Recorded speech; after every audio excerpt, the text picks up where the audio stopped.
छत्तीसगढ़ की रायपुर दक्षिण सीट पर भी उपचुनाव हो रहा है। बीजेपी की परंपरागत सीट पर कांग्रेस ने युवा प्रत्याशी को उतारकर मुकाबले को रोचक बनाने की कोई कसर नहीं छोड़ी है। इस सीट पर आज भी धुआंधार प्रचार हुआ, मगर इस चुनाव में छोटी छोटी बातों को भी बड़ा मुद्दा बनाया जा रहा है। देखिए क्या कुछ हो रहा है रायपुर दक्षिण सीट पर हो रहे इस प्रचार में।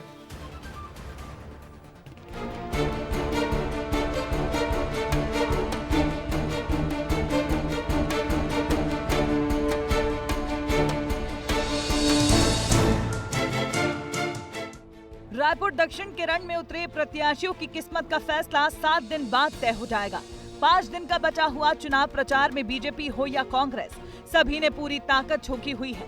अब इस तस्वीर को ही देख लीजिए, ये गवासी लखमा है। कांग्रेस के बड़े नेता और अक्सर अपने मजाकिया अंदाज के लिए जाने जाते हैं। कांग्रेस प्रत्याशी का चुनाव प्रचार करने पहुंचे तो प्रचार में डांस भी करने लगे।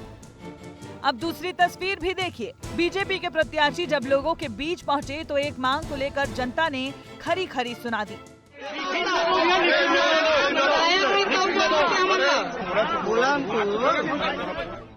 लेकिन इन सब के बीच सुनील सोनी ने पानी क्या पिया, इस पर भी सियासत हो गई। पूर्व सीएम भूपेश बघेल ने लिख डाला कि जनता ने पानी पिला डाला। कुल मिलाकर जैसे जैसे चुनाव की तारीख नजदीक आ रही है, वैसे वैसे चुनावी प्रचार में शब्दों की धार तेज हो रही है। हमारे जो इनकी ड्यूटी लगी हुई है, सभी लोग अपने अपने स्तर से बूथ स्तर तक चुनाव में काम कर रहे हैं। चुनाव अभियान हमारा बहुत अच्छा चल रहा है। हम लोग रिकॉर्ड मतों से फिर इस विधानसभा को 9वीं बार जीतने जा रहे हैं। अभी दक्षिण विधानसभा उपचुनाव भारतीय जनता पार्टी हारने जा रही है और इसी का रीजन भी है। और नगरीय निकाय चुनाव में भारतीय जनता पार्टी बुरी तरह से हारेगी पूरे प्रदेश में। नाक की लड़ाई है तो कांग्रेस के छत्तीसगढ़ प्रभारी सचिन पायलट भी मैदान में उतर आए हैं। ताबड़तोड़ 2 जनसभाएं की और लोगों से कांग्रेस के लिए वोट मांगे और कहा कि उपचुनाव एक ट्रेलर है, लोगों का विश्वास और प्यार जरूर मिलेगा। और ये उपचुनाव बड़ा महत्वपूर्ण रहेगा, इसके परिणाम हमारे पक्ष में आएंगे और आने वाले 4 साल के बाद जो विधानसभा चुनाव है उसका भी एक छोटा ट्रेलर ये उपचुनाव होगा। सीट भले ही एक है, लेकिन खास बात यह है कि इस एक सीट पर हो रहे चुनाव में लड़ाई दोनों तरफ से है। मुकाबला कड़ा है।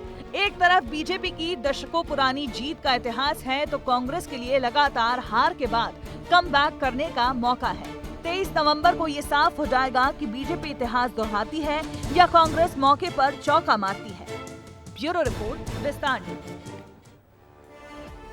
वैसे रायपुर की ये शहरी सीट बीजेपी से ज्यादा यहाँ के 7 बार विधायक रह चुके बृजमोहन अग्रवाल के लिए ज्यादा जानी जाती है।